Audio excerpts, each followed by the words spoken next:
बहुत बहुत आभार आदरणीय श्री कुमार चौबे जी का। और अब देवियों सज्जनों, आप सबकी जो प्रतीक्षा थी और वो घड़ी आ गई है जब हम इस सोच को, जो कि संत महापुरुष सम्मान एवं विचार प्रसार योजना की सोच जिन्होंने दी और सर्वजन के कल्याण के लिए हरियाणा एक हरियाणवी एक का संकल्प देकर सबके विकास का मार्ग प्रशस्त किया, आप सबकी करतल ध्वनि के साथ माननीय मुख्यमंत्री हरियाणा श्री मनोहर लाल जी का वंदन अभिनंदन करते हुए उनसे हम निवेदन करेंगे कि वे इस अवसर पर प्रदेश भर से और प्रदेश के बाहर से भी आए इस तमाम विशाल जनसमूह का उनको संबोधित भी करें, उद्बोधन करें।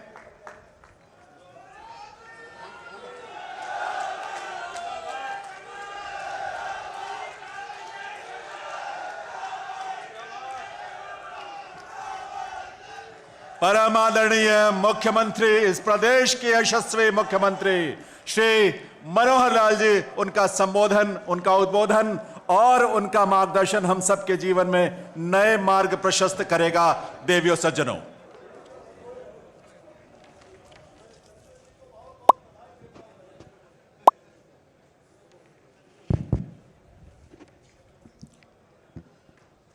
बोल भगवान परशुराम जी महाराज के, बोल भगवान परशुराम महाराज के, दादा लक्ष्मी जी के, दादा लक्ष्मी जी के।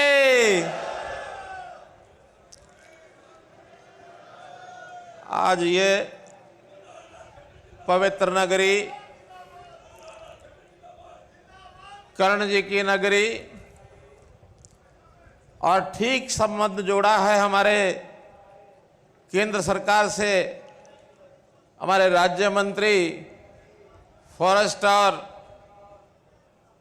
एनवायरनमेंट मंत्री पर्यावरण वन जलवायु राज्य मंत्री श्री अश्विनी कुमार चौबे जी ने कि जहां इनका जन्म हुआ वो कर्ण जी की भूमि है और ये कर्ण जी का बसाया हुआ नगर है करनाल।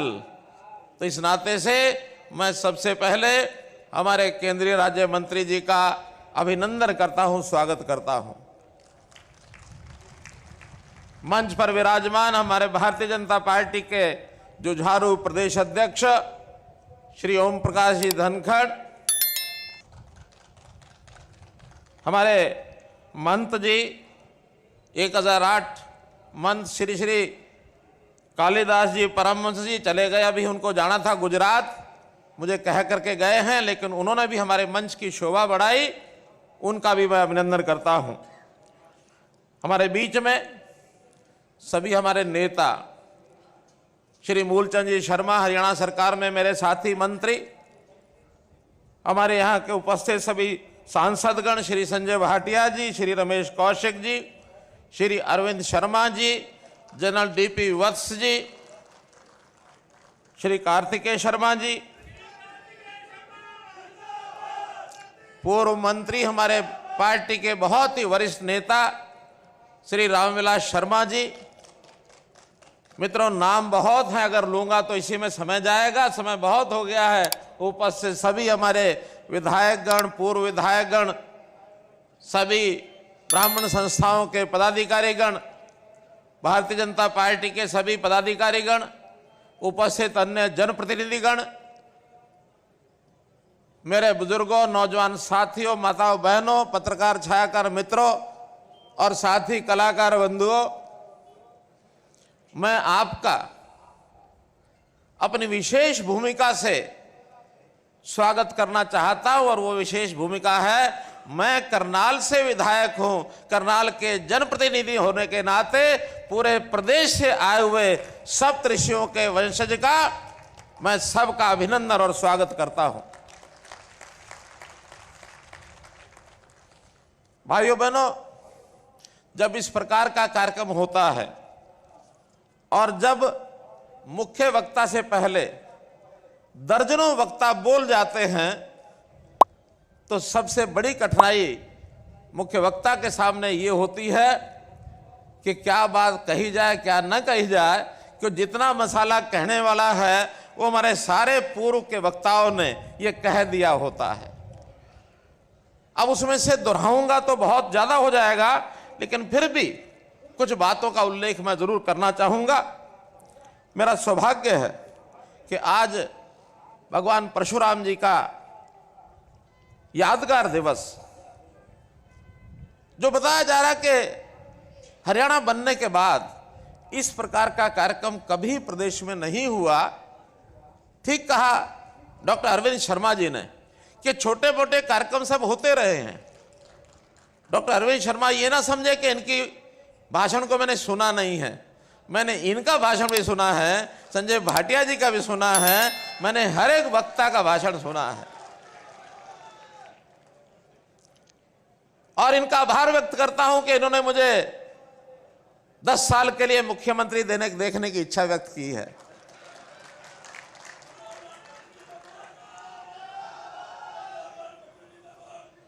और जहां तक आगे का विषय है, आगे का जहां तक विषय है, अरविंद जी की इच्छा ध्यान में आई, लेकिन मित्रों, भाइयों बहनों, ये सब जनता का कमाल होता है, ये विधायकों का कमाल होता है और ये पार्लियामेंट्री बोर्ड का हमारा निर्णय होता है।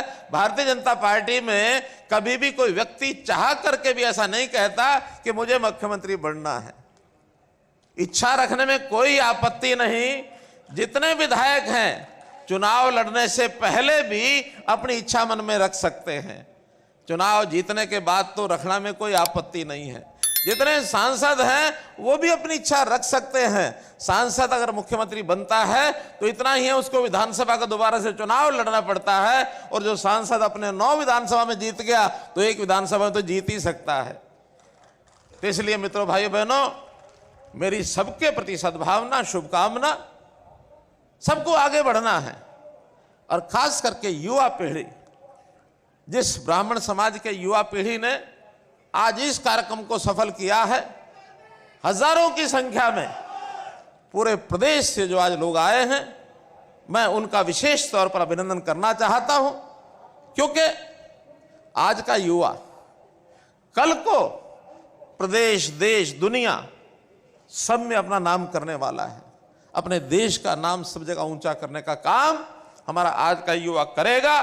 तो मैं इस समय पर जो कार्यक्रम है भगवान परशुराम जी के यादगार के दिवस पर, मैं उनको नमन करता हूं, क्योंकि वो भगवान के नाम से इसलिए हम जानते हैं कि वो ब्रह्म ज्ञानी थे, बहुत विद्वान थे, शस्त्र में भी विद्वान थे, शास्त्र की कला भी उनके पास थी, और अपने विचार के साथ अगर किसी का तालमेल न खाए, अगर किसी के ऊपर अन्याय हो रहा है तो अन्याय के विरुद्ध अपना हथियार उठाने में उन्होंने कभी भी संकोच नहीं किया।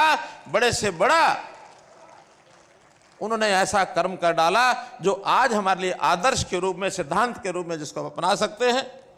तो ऐसे अवसर पर मैं उस महान प्रक्रमी, तेजस्वी और गरीबों के उद्धारक भगवान परशुराम जी को अपनी ओर से, हरियाणा सरकार की ओर से, हरियाणा की जनता की ओर से नमन करता हूं। भाइयों बहनों, अपनी परंपरा संत समाज की रही है। बहुत महात्मा लोग ऐसे आए हैं जिन्होंने हमको विचार दिया, शिक्षा दी, संस्कार दिया, रहने सहने की कला सिखाई, एक सुखी जीवन कैसे बने, शांत प्रिय माहौल कैसे रहे, इसके लिए समाज की बुराइयों को दूर करने का काम सबने किया। सरकारें तो अपना विकास के काम में अपना लगी रहती हैं, इतना पैसा यहां से आएगा, इतना यहां चला जाएगा, ये सड़कें बन जाएंगे, स्कूल बन जाएंगे, अस्पताल बन जाएंगे, ये रेलगाड़ी बन जाएगी, जहाज बन जाएंगे, लेकिन समाज को एक वातावरण देना, अच्छे विचारों का वातावरण देना, ये संत महापुरुषों का काम होता है। हमने विचार किया कैसे संतों महापुरुषों के भी याद करने के कार्यक्रम, उनकी जयंतियां, उनके प्रकाशोत्सव, ये दिन मनाए जाएं। चाहे फिर वो महर्षि वाल्मीकि जी, गुरु रविदास जी, भगत कबीर जी, गुरु गोविंद सिंह जी, गुरु नानक देव जी, गुरु तेग बहादुर जी, बंदा बहादुर सिंह जी, महर्षि कश्यप जी, और चाहे भगवान परशुराम जी। हमारे धनखड़ जी कह रहे थे कि आप तो जयंती मनाने वाले एक मुख्यमंत्री के रूप में प्रसिद्ध हो गए हो, क्योंकि अभी 20 तारीख को एक हिसार के अंदर बाबा सूरसेन जी की जयंती का कार्यक्रम भी मुझे रख के बताया कि उसमें भी आना है। इसका हेतु क्या है? हेतु यह है कि महापुरुषों को बार बार याद करने से हमारे जीवन की कुछ कमियां दूर होती हैं, इसलिए हम उनको याद करते हैं। और इस काम में सरकार ने योजना बनाई है कि संत महापुरुष विचार मान सम्मान के जो कार्यक्रम हैं, ये योजना है, इसको हम लगातार करते रहेंगे। इसका अभाव था, इसको हम दूर कर रहे हैं, इस ओर आगे बढ़ रहे हैं। और मुझे इस बात की खुशी है कि जो ब्राह्मण समाज है, भगवान परशुराम जी के चिन्हों पर चलने वाला, जैसे कहा कि कुछ जन्म और जाति से पहचान नहीं होती है ब्राह्मण समाज की। ब्राह्मण समाज जैसा एक शब्द का अर्थ अगर निकाला जाए, ब्रह्म जानाति ब्राह्मण, जो ब्रह्म को जानता है वो ब्राह्मण है। जो भगवान के दर्शन करा सके वो ब्राह्मण है। ब्राह्मण को ज्ञान है, ज्ञान भक्ति भाव वो सिखाता है, सदाचार वो सिखाता है, शिक्षित वो करता है, कुशलता वो सिखाता है। बहुत से ऐसे गुण होते हैं व्यक्ति के, उन गुणों को आगे बढ़ाने के लिए और समाज को एक दिशा देने का काम ये हमारा समाज करता है। और हां, अन्याय के साथ लड़ाई का काम भी भगवान परशुराम जी की सोच की देन है। अन्याय सहन नहीं करना है। जीवन के अंदर वर्गों का संघर्ष चलता रहता है, तो अन्याय के प्रति सचेत होकर के उसका मुकाबला करना। आखिर तो हमारे देश की आजादी जब हमने प्राप्त की तो कितने लोगों ने उसके अंदर संघर्ष करके अपने जीवन का बलिदान दिया। वीर सावरकर जी का नाम ले लो, मंगल पांडे के जैसे नाम की बात आई, कितने ही महापुरुष इस काम में आगे रहे। ब्राह्मण समाज के भी वीर जवानों का, बलिदानियों का बहुत बड़ा योगदान उसमें रहा है, उसमें कोई कमी नहीं रही है। तो मैं समझता हूं ब्राह्मण समाज का दर्जा समाज में एक ऊंचे दर्जे के नाते जो रखा गया है, उस दर्जे को हम सब मेंटेन रखेंगे और उस दिशा में आगे चलते रहेंगे। ज्ञान, धैर्य, उच्च चरित्र, मानव मात्र के कल्याण की जो बात है, ये लगातार हम करते रहेंगे। तो मित्रों भाइयों, आज भी समाज के अंदर बहुत सी कुरीतियां हैं। इन कुरीतियों को समाप्त करने के लिए अगर सबसे आगे आना होगा तो अपने इस समाज को आना होगा। चाहे वो दहेज प्रथा है, चाहे वो भ्रूण हत्या जैसी, ऐसा एक लोगों ने कुछ इस प्रकार से कुछ कुक्रम करते रहे हैं, जिसको सरकार भी सख्ती से और जो लड़ाई लड़ रही है। तो इस प्रकार से हम धर्म की रक्षा करने के लिए सब बुराइयों को हमने मिटाना है। इसी प्रकार से जैसे नशाखोरी, ये नशाखोरी भी जो है ये बहुत बड़ा एक अभिशाप ये हमारे समाज में लगा है। इस पर भी हमको कमर कसनी है, आगे बढ़ना है। आज जैसा मैंने बताया कि खालसा पंथ की नींव रखते समय और उसमें स्थापना में पहले जो 2 शहादत दी गई थी, भाई मतीदास जी, भाई सतीदास जी, ये ब्राह्मण थे। गुरु तेग बहादुर जी के साथ इन्होंने शहादत दी थी। और आज करनाल वासियों की एक मांग भी मेरे पास आई थी कि क्या भाई मतीदास सतीदास जी के नाम से कोई एक चौक का नाम रखा जा सकता है। तो मैं घोषणा करता हूं कि करनाल में भाई मतीदास जी, भाई सतीदास जी के नाम से जो फुआरा चौक है, मुगल रेंज जहां बात शुरू होती है, वहां एक कुटिया जो निर्मल कुटिया वाली सड़क है, फुआरा चौक का नाम आज से भाई मतीदास सतीदास छिब्बर चौक ये रखा जाएगा।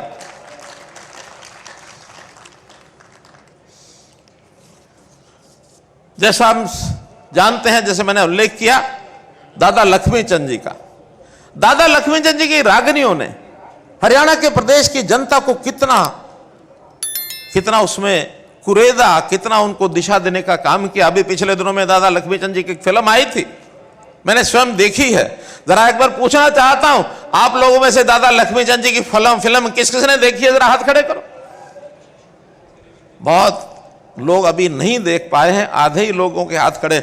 मेरा निवेदन है आपसे कि दादा लक्ष्मीचंद जी का अभी तो भाग 1 आया है, भाग 1 और भाग 2 दोनों देखने चाहिए। उनकी जीवन से, उनकी रागनियों के माध्यम से हमें बहुत कुछ मिलता है। और हमने तो दादा लक्ष्मीचंद जी को एक मान सम्मान दिया है। हमारी एक यूनिवर्सिटी रोहतक में, विजुअल आर्ट्स की एक यूनिवर्सिटी है, रामविलास जी ने हमें कहा कि इसका नाम दादा लक्ष्मीचंद जी के नाम से, हमने उसी समय स्वीकार किया, रामविलास जी उस यूनिवर्सिटी का नाम दादा लक्ष्मीचंद जी के नाम से वो यूनिवर्सिटी अब कहलाएगी। तो इस प्रकार से हम संतों महापुरुषों के इस काम लगातार इसमें लगे हैं, कर रहे हैं। हमारा इतना ही मानना है कि हम जो समाज के लोग हैं, सर्वस्व समाज को अपना मान करके चले। हम कभी भी विचार न करें कि हमारी एक जाति अलग है। हम सारे समाज को दिशा देने का काम ये ब्राह्मण समाज का है। अगर मैं इतिहास के एक पन्ने पर जाता हूं तो आचार्य चाणक्य को उनके पिताजी ने कौटिल्य का नाम दिया। एक विद्वान अर्थशास्त्री बहुत बड़े हुए। हमारे इतिहास में बहुत सी घटनाएं उनके नाम से आती हैं। एक घटना यह भी है कि उन्होंने, और जब राजा का चयन हो रहा था तो उन्होंने चंद्रगुप्त का नाम लिया। और आपकी जानकारी के लिए मुझे भी बहुत देर में जानकारी मिली कि राजा चंद्रगुप्त अनुसूचित जाति से संबंध रखते थे। यानी आचार्य चाणक्य एक अच्छे व्यक्ति को, जो देश को कुछ न्याय प्रथा दे सकता है, उसकी पहचान की किसी जाति से हो तो इसमें जातियों का उल्लेख नहीं होता है। हम पूरे समाज को, मैंने तो 2014 में जब पहला चुनाव करनाल से लड़ा, एक नारा दिया था, हरियाणा एक, हरियाणवी एक। हरियाणा एक है तो सारे हरियाणियों मिलकर के करेंगे, हम जाति पाति के भेदभाव में नहीं चलेंगे। तो इसलिए मित्रों, हमको ये विषय भी ध्यान रखना है। और जहां तक आचार्य चाणक्य की बात है, कभी कभी ये भी आता है कि इनके ऊपर जितना शोध होना चाहिए उतना शोध नहीं हो रहा। तो मैं ये घोषणा और करता हूं कि महर्षि दयानंद यूनिवर्सिटी, उसमें आचार्य चाणक्य के नाम से एक चेयर स्थापित की जाएगी, ताकि उनका जो है पूरे मान सम्मान के साथ उनके किए हुए कामों के ऊपर ध्यान हो और आचार्य चाणक्य के बारे में पूरी खोजबीन करके और समाज को हम दिशा दे सकें। मित्रों, भाइयों बहनों, बहुत से ऐसे समाज का जो आप काम करते हैं, सरकार भी ऐसे ही काम करती है। खास करके अगर मैं कहूं तो ये जो गरीबों के कल्याण के लिए बहुत सी योजनाएं हमने बनाई हैं। ई गवर्नेंस हमने शुरू किया है, हमने परिवार पहचान पत्र शुरू किया है। गरीबी रेखा के नीचे जो लोग हैं वो बहुत बड़ी संख्या में हमारे यहाँ हैं, लेकिन पहले सरकार के जो नियम थे उसके कारण से केवल 9.5 लाख परिवार उसमें आते थे।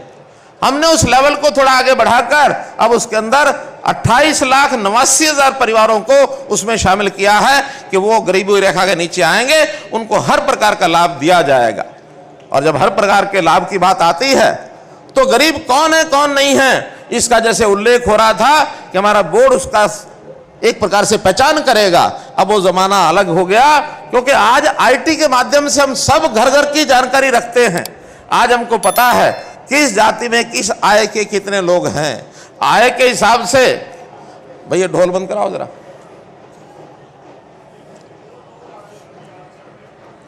तो ये आय के हिसाब से, गरीबी तो आय के हिसाब से ही होती है। तो हमने 1,20,000 की बजाय 1,80,000 तक भी जो परिवार आ जाएंगे उनको गरीबों का सब लाभ मिलेगा। उनको कोई फीस स्कूलों में नहीं देनी पड़ेगी। उनको इलाज के लिए जो 5 लाख रुपए का बीमा है, केंद्र सरकार ने तो 15 लाख लोगों का किया है, हमने उसके अंतर्गत अब 28,89,000 अर्थात 14 लाख परिवार उसके अंदर बढ़ा दिए हैं। अगले 1 महीने के अंदर सभी परिवारों को गोल्डन कार्ड 5 लाख रुपए का मिल जाएगा, ताकि इलाज के ऊपर किसी का खर्च ना हो। तो इतनी बारीकी से हम काम कर रहे हैं। तो इसलिए मित्रों भाइयों, वो जमाना चला गया कि जो कुछ लोगों के जिम्मे हम लगाते हैं और वो उसकी गरीबी में से निकालते हैं।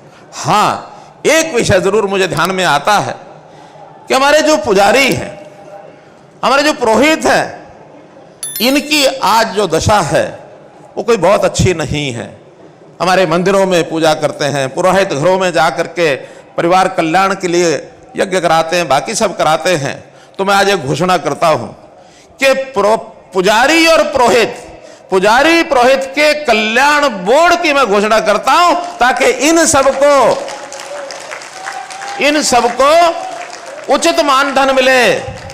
और उसमें भी इनका जो काम है, एक पुजारी को कुशल वर्कफोर्स, एक कुशलता के नाते, जैसे अलग अलग पे स्केल होते हैं, तो एक कुशलता के आधार पर इनका मिनिमम वेजेस, न्यूनतम आय, इसको फिक्स किया जाएगा, ताकि इससे नीचे किसी पंडित पुजारी या जो पुरोहित का काम करने वाले लोग हैं उससे नीचे पैसा न मिले। हम एनफोर्स करेंगे कि इनको वो पैसे का लाभ इनको मिले। एक विषय आया है कि किसी एक संस्था का नाम भगवान परशुराम के नाम से रखा जाए, तो हमने तय किया है कि प्रदेश में स्वास्थ्य व्यवस्थाएं ठीक करनी है, मेडिकल की व्यवस्थाएं ठीक करनी है। पहले तो मेडिकल की व्यवस्थाओं को ठीक करने के लिए जो हमारा गौड़ ब्राह्मण आयुर्वेदिक कॉलेज है, हर साल उसको सीटों के लिए सैंक्शन मांगनी पड़ती है। तो आपकी जानकारी के लिए इस साल की 100 BAMS की सीटें ये मंजूर करके हमने भेज दी हैं ताकि 100 बच्चों को और एडमिशन मिल जाए। और साथ ही वहां पर MS और MD की मांग है, 7 सब्जेक्ट में 5-5 सीटें, 35 MS MD की सीटें भी हम अपनी ओर से मंजूर करके केंद्र सरकार को भेज रहे हैं ताकि तुरंत वहां से परमिशन मिले और इस बार का MS और MD का एडमिशन उन बच्चों को वहां मिल सके। और ऐसा ही एक संस्थान के नाम की जो बात मैं कह रहा था, हमारे मेडिकल कॉलेजेस बन रहे हैं, लगभग हर जिले में एक मेडिकल कॉलेज हो जाएगा। अभी कैथल मेडिकल कॉलेज की नींव ये रखी जा चुकी है, लेकिन नाम नहीं रखा था। हमने तय किया है कि कैथल मेडिकल कॉलेज का नाम भगवान परशुराम मेडिकल कॉलेज रहेगा। यह भी जानकारी आपको देनी है। मित्रों, सरकार के कामों में जैसा मैंने बताया, हमने अंत्योदय के नाते जो काम किए हैं उसके अंदर व्यवस्था परिवर्तन में मुख्यमंत्री अंत्योदय परिवार उत्थान योजना, जिनकी इस परिवार की आय 1 लाख रुपए से कम है, इन सब की आय को कैसे 2 लाख से ऊपर किया जाए, इसके लिए सरकार काम कर रही है। लगभग 32,000 परिवारों के लिए सहायता जो मंजूर कर दी है, उनको लोन मिलेगा, बैंक से मिलेगा, नहीं तो उनको नौकरी मिलेगी। ये सारा हम काम कर रहे हैं। और जो हरियाणा कौशल रोजगार निगम है, उसमें भी बहुत लोग आलोचना कर रहे हैं उसकी कि आय का कौन सा पैरामीटर होता है नंबरों का। हमने कहा नहीं, जो सबसे ज्यादा गरीब है उसको सबसे ज्यादा नंबर देंगे। अगर 1 लाख से नीचे आमदन है तो उसको 50 नंबर देंगे, 1,80,000 है तो उसको 40 देंगे, उसके ऊपर 30, 20 और आखिर में 10 नंबर, ताकि जिसके परिवार में कोई कमाने वाला है ही नहीं, अगर वो योग्यता रखता है तो पहले उसको नौकरी क्यों ना दी जाए। बोलो, गरीब को पहले नौकरी मिलनी चाहिए कि नहीं मिलनी चाहिए? गरीब को पहले नौकरी मिलनी चाहिए। हम समाज के उस प्रकार के काम कर रहे हैं जो आज तक किसी सरकार ने नहीं किए। हमने कहा कि जिसके घर में एक भी सरकारी नौकरी नहीं है उसको ज्यादा नहीं तो 5 नंबर अतिरिक्त दे दो, ताकि शायद उन 5 नंबरों के कारण से भी वो आगे बढ़ के आ सके। और आपकी जानकारी के लिए जितनी सरकारी नौकरियां मिल रही हैं, लगभग 60% लोग ऐसे हैं जो केवल इन 5 नंबरों के अतिरिक्त मिलने के कारण से ही आ रहे हैं। 60% लोग ऐसे हैं। तो मित्रों, हम ऐसी बहुत सी योजनाएं, खास करके आयुष्मान का, जैसे मैंने बताया, आयुष्मान भारत के साथ साथ चिरायु भारत एक नई योजना शुरू की है। और ऐसे ही हर व्यक्ति के शरीर का स्वास्थ्य परीक्षण हो, यह योजना भी मैंने बनाई है, जिसका नाम रखा है निरोगी हरियाणा। अब इसमें क्योंकि बहुत सी व्यवस्था करनी पड़ती है, जो हमारे हॉस्पिटल्स हैं, चाहे वो सामुदायिक स्वास्थ्य केंद्र हैं, CHCs, PHCs, डिस्पेंसरीज, सब जगह उनके परीक्षण की व्यवस्था की जाएगी, ताकि अगले 1 साल के अंदर अंदर जब भी जो जहां जाएगा उसका परीक्षण होगा। 1,25,00,000 लोगों का परीक्षण इस साल के अंदर हो जाएगा, आधी से ज्यादा आबादी, ताकि किसी को कोई बीमारी हो गई प्रारंभ में उसको चेक किया जा सके और उसको इलाज की तरफ आगे बढ़ सके। मित्रों, भाइयों बहनों, नौकरियों के मामले में हमने जो पारदर्शी काम किए हैं उसका सर्व और बहुत बड़ा बोलबाला है। लेकिन हमारे विपक्षी मित्र हैं, उनको कोई मुद्दा तो मिलता नहीं है, नीति बारे में कुछ नहीं कहते हैं, लेकिन छोटी छोटी बातों को लेकर के और ऐसी ऐसी बातें उठा के लाएंगे, ये तो जो है और सरकार फेल हो गई है, इस सरकार को बदल देना, ये करना वो करना। कहीं भी किसी एक नाली में से पानी मानो निकल रहा है, उसी का फोटो लेके डालेंगे। कभी भी किसी नहर में से छोटी मोटी, अरे हजारों किलोमीटर लंबी नहरें, नालियां, सड़कें ये हैं। अब ये चलने वाला लगातार काम है। सड़क बनी है तो कोई खड्डा होगा ही, लेकिन उस खड्डे की साथ मरम्मत हो जाए। नई सड़कें भी बनेंगी, बरसात के अंदर नहीं बन सकती, सर्दी में भी जनवरी के बाद बनती हैं, ये सबको पता है। लेकिन हर छोटी बड़ी बात में से और बड़े बड़े विषय निकाल के लाएंगे।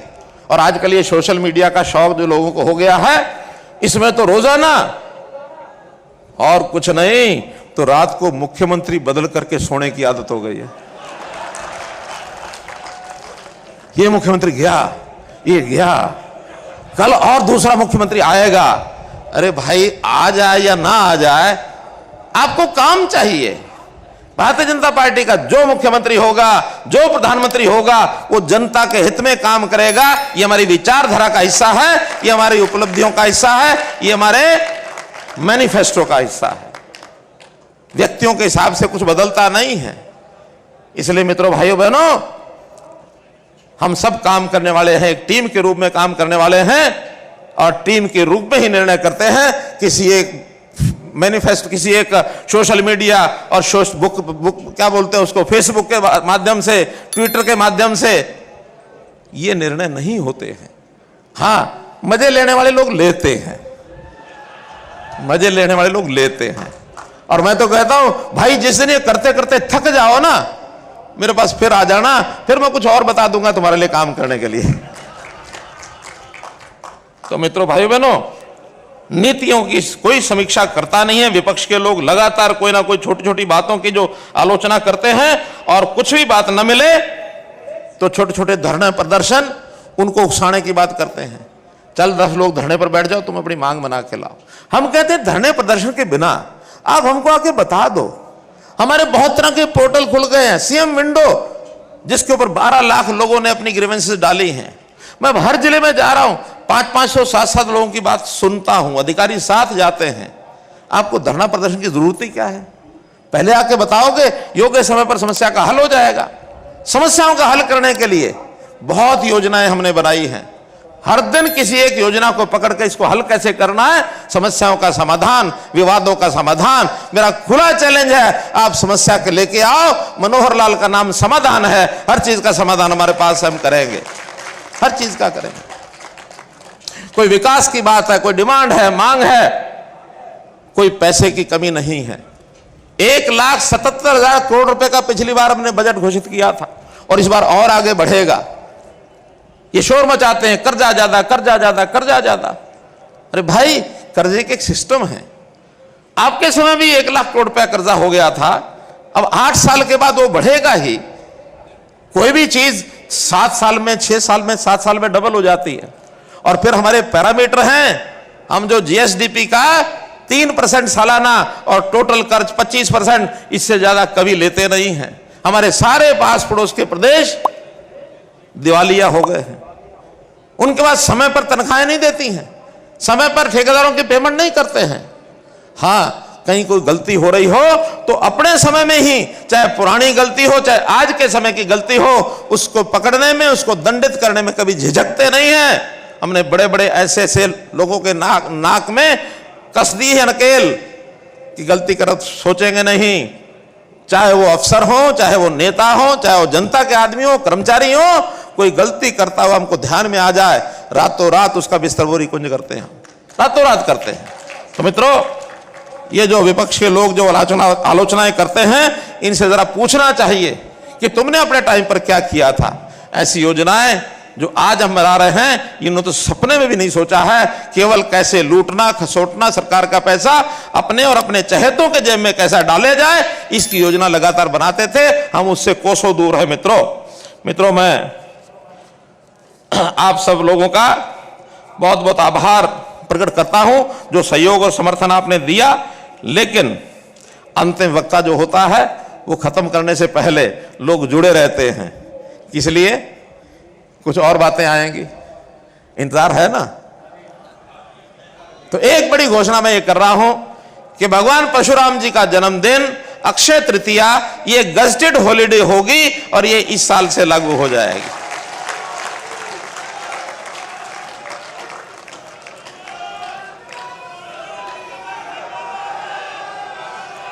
इसी प्रकार एक विषय आया है पैरावर की जमीन का।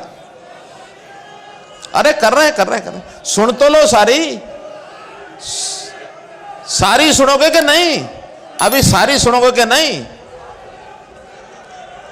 क्या छुट्टी नहीं चाहिए? छुट्टी नहीं चाहिए? अरे छुट्टी वापस ले लेता हूं मैं, अगर नहीं चाहिए तो। अच्छा सुनो, अरे सारी बोल रहा हूं, सारी आखिर तक तो सुनोगे कि नहीं? आखिर तक नहीं सुनोगे? आखिर तक सुनो, बैठो सुनो। इसी प्रकार जो ये पैरावर की जमीन का विषय आया है, पैरावर की जमीन आपको पता है ये झगड़ा आज का नहीं है। ये डिपार्टमेंट और हमारे सामाजिक संस्थान जो भी वहां रोहतक का संस्थान है उसका झगड़ा ये 2013 में शुरू हुआ था। 13 तक 2 बार इसको एक्सटेंड, एक बार एक्सटेंड किया गया, 2 साल पहले टाइम था, 4 साल तक बिल्डिंग बनी नहीं। फिर उसके बाद इसके ऊपर पैसा वो नहीं भरा गया तो लगातार बढ़ता चला गया और एक नोटिस उसको कैंसिल करने का आ गया। डिपार्टमेंट भी गांव की बजाय शहर का हो गया। एचएसवीपी ने वो जमीन जो है एक्वायर कर ली। एक्वायर करने के बाद उन्होंने भी अपना खर्चा शुरू कर दिया, तो आखिर में ये झगड़ा शुरू हुआ। मैं 2019 में गॉड ब्राह्मण कॉलेज में गया था और उस समय ये सारा विषय समझ में आया। उससे पहले हमको भी बताया नहीं किसी ने, और इस समस्या को हल करने के लिए मैंने हाँ भी की थी। और अगर गॉड ब्राह्मण कॉलेज के संस्था के लोग यहां बैठे हों तो 51 लाख रुपए उसमें दे के भी आया था मैं। बताओ, गॉड ब्राह्मण कॉलेज के लोग बैठे हैं, देखिए आया था ना। और वो 51 लाख आज तक भी खर्च नहीं कर पाए हैं, बैंक में यूं का यूं पड़ा है। और शायद 11 लाख रुपया और भी किसी ने दिया था। रामविलास जी 11 लाख दे के आए, ओम प्रकाश धनखड़ दे के आए। तो हम चाहते हैं कि वो कॉलेज संस्थान आगे बढ़े, लेकिन जब झगड़े होते हैं तो विभाग में से चीजों को ठीक कराने के लिए टाइम लगता है। अब खैर कहानी में जाने की आवश्यकता नहीं है, वो समस्या का हल हो गया है। वो जमीन पैरावर की गॉड ब्राह्मण कॉलेज को मिलेगी, ये तय है। और एक नई बात बता रहा हूं इसमें, और एक नई बात बता रहा हूं, क्योंकि इस झगड़े में 2009 से ये जमीन लीज पर ली गई थी, 2042 में खत्म होनी थी। अब चूंकि 13 साल उसमें बीत गया, कुछ हुआ नहीं। बाकी चीजों की भरपाई तो कर लेंगे, 13 साल कैसे उसमें से भरपाई करेंगे? इसके लिए किसी समाज के व्यक्ति के पास जवाब नहीं है। मैं जवाब लेके आया हूं कि अब 2022 से नए सिरे से और 33 साल के लिए 2055 तक इस लीज को रिन्यू किया जाएगा, ताकि ये 13 साल भी जो आपके खराब हुए हैं इसको भी हमने 55 तक कर दिया है। इसलिए कोई समस्या नहीं आएगी। और कोई पैसा जो आपका पिछला है उसमें जो रेट है आपका लीज का, वो तो जैसा जैसा उसका नियम है वैसा बनेगा, लेकिन कोई उसी प्रकार के जो फाइन लगा है, ब्याज लगा है, पेनल्टी लगी है, वो सारा उसमें माफ कर देंगे। तो इसी प्रकार मित्रों,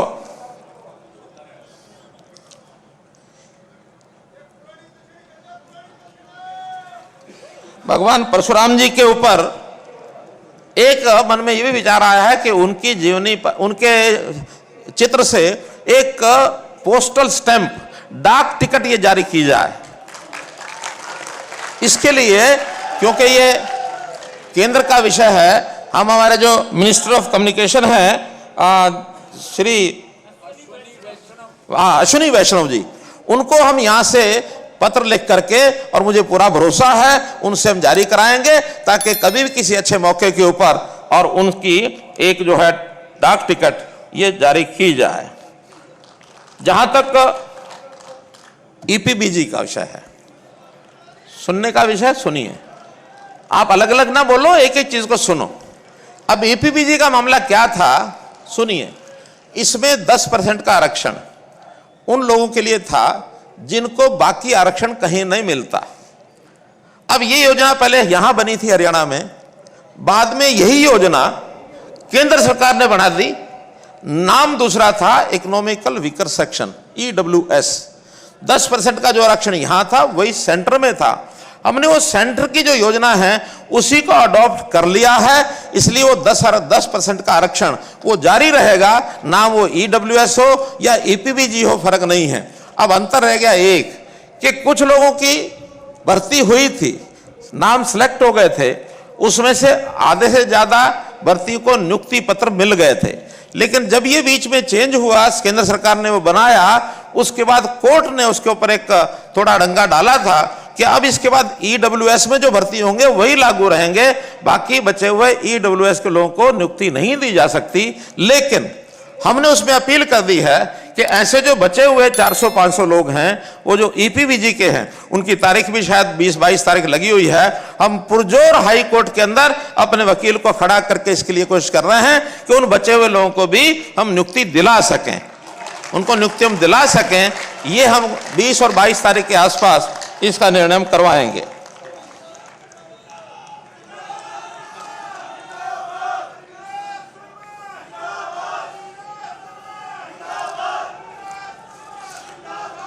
अब मित्रों, एक जो विषय रह गया है जिसके बारे में अभी नीचे से आवाज उठ रही थी, और वो विषय है दोलीदार।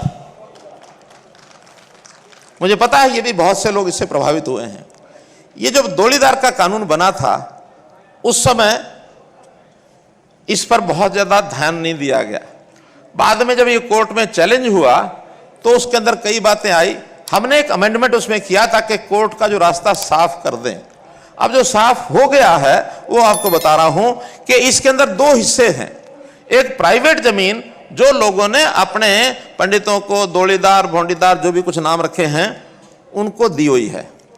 एक है जो सरकारी जमीन है, पंचायती जमीन है या नगर पालिकाओं की जमीन है, वो भी उन्होंने दे दी।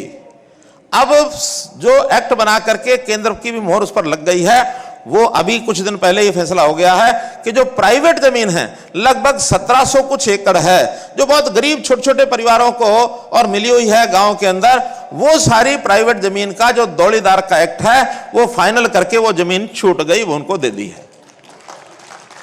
जहां तक सरकारी जमीन की बात है, सरकारी जमीन में भी जो ग्रामीण क्षेत्र की जमीन है, जो पंचायतों की जमीन ग्रामीण क्षेत्र की, उसमें भी यदि मकान बनाने के लिए या खेती करने के लिए थोड़ी जमीन दी जाती है, उसका भी प्रावधान मैंने करना है, पॉलिसी बनानी है। लेकिन उनको परिवारों को भी खेती के लिए और जो मकान के लिए आवश्यक जमीन उसको छोड़ने का एक्ट भी हम बना देंगे, उसमें कहीं कोई कठिनाई नहीं आएगी। इसलिए, लेकिन जहां तक बहुत जिन्होंने धंधे व्यवसाय करने हैं, जिन्होंने करोड़ों की जमीनें वो लेकर के कुछ ने बेच भी दी हैं, कुछ ने बेचने का काम कर रहे हैं, उसके लिए थोड़ा कठिनाई आएगी। और मैं समझता हूं समाज सब बातों को समझता है। कुछ लोगों का तो लालच है, कुछ को अपना घर और अपने परिवार का गुजारा भत्ता करना, गुजारे भत्ते और जो मकान के लिए वो सारी जमीनें छूटेंगी। लेकिन जो बेच करके करोड़ों रुपए का लालच करते हैं वो पहले ही कोर्ट ने बंद किया है, उसके ऊपर कोई रियायत नहीं दी जाएगी, ऐसा इसके अंदर एक निर्णय किया है। जहां तक करनाल की स्थानीय योजनाएं हैं, जैसा मैंने बताया है, अभी एक चौक का नाम फुआरा चौक, जो भाई मतीदास सतीदास छिपड़ चौक, वो हमने रख दिया है। एक जमीन का विषय आया है कि इनको कोई धर्मशाला के लिए जमीन, तो इसमें भगवान परशुराम सेवा सदन के नाम से एक 2000 मीटर का प्लॉट, ये इनको, क्योंकि वो एचएसपी का नियम है, उस नियम के आधार पर अप्लाई करेंगे तो उनको दे दिया जाएगा। तो इस प्रकार से 2000 एकड़ का ये प्लॉट, और केवल करनाल में नहीं, और भी जगह पर जहां जहां जरूरत होगी धर्मशाला के लिए आप लोग अप्लाई करेंगे, तो उसमें हम पूरी कोशिश करेंगे कि जल्दी से जल्दी वो जो नियम पॉलिसी है उसके हिसाब से ये प्लॉट दिए जाएंगे।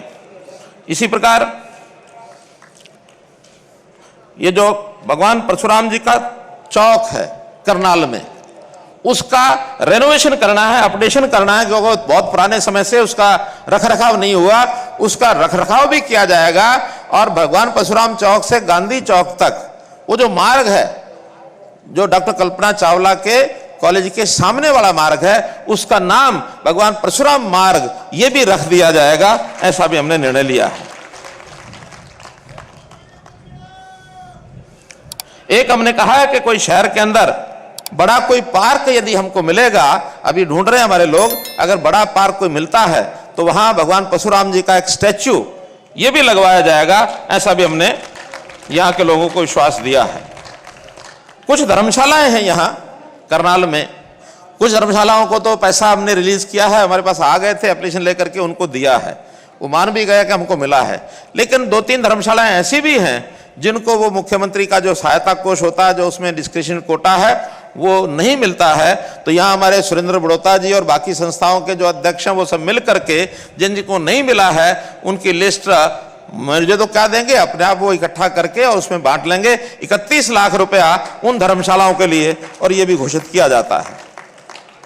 बात 21 लाख की कही थी, उन्होंने कहा 31 कर दो, हमने कहा 31 कर दिया, कोई दिक्कत नहीं है। तो मित्रों, ये स्थानीय कुछ योजनाएं, कुछ घोषणाएं ये मैंने की है, और जो बातें आप लोगों ने बताई उसके आधार पर जितनी रमेश कौशिक जी ने एक बात कही थी कि जो काम होने वाले हैं मुख्यमंत्री जरूर करते हैं, लेकिन जो नहीं होने वाले हैं कभी झूठ बोलने का काम मैंने किया नहीं। रास्ता निकालने के लिए समय लग सकता है, लेकिन कोई चीज नहीं होने वाली है तो उसके लिए घोषणा करना ये उचित नहीं होता, वरना एक बार घोषणा होने के बाद फिर पीछे पीछे दौड़ते रहते हैं सब लोग। आप लोगों ने इतना प्यार दिया, इतने सब बड़ी संख्या में यहाँ आए हैं, और मैं समझता हूं समाज की चिंता, देश की चिंता, प्रदेश की चिंता आप हमारे साथ मिलकर करेंगे। जो काम आप सब करते हैं वो सरकार करती है, जो सरकार करती है वो आप सब करते हैं, और मिल करके एक साथ हाथ से हाथ मिला करके और एक तालमेल बैठा के आपस में चले। इस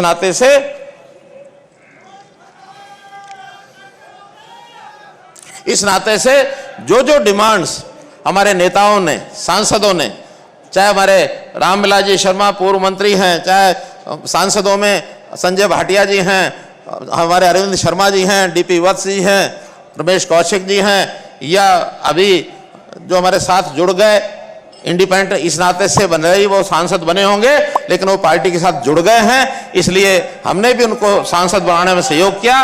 कार्तिकेय शर्मा जी हैं, और जो हमारे विधायक और मंत्री हैं, जैसी जैसी उन्होंने सजेशन दिए वो सारे सजेशन के हिसाब से हमने ये सब मांगे मान ली हैं। बहुत बहुत धन्यवाद, बहुत बहुत आभार।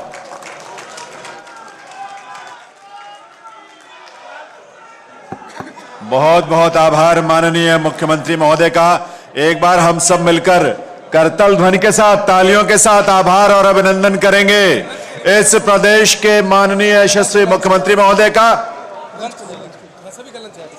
आप सभी के लिए भोजन की व्यवस्था है, आपकी दाहिनी तरफ से रास्ता है, भोजन के बाद ही आप यहां से जाएंगे, लेकिन आप प्रदेश भर से जो यहां आए हैं उसके लिए आप सबका बहुत बहुत आभार।